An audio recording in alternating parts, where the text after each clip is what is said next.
Mini Plant Oxford has hit a significant milestone by building more than 11,000 Mini Electrics since production began, just before the plant's annual summer shutdown.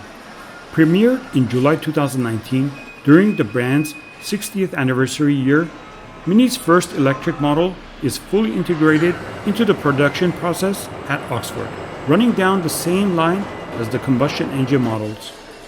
Since its launch, more than 3,000 Mini Electric orders have been placed in the UK. The Mini Electric is the second electrified Mini in the model lineup, joining the MINI Countryman Plug-In Hybrid. These two models have proved extremely popular in the UK and together account for 19% of worldwide electrified Mini sales.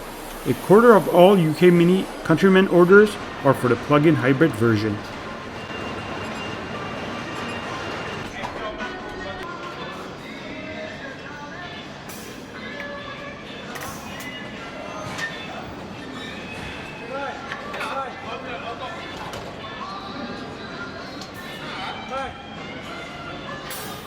Take your hat.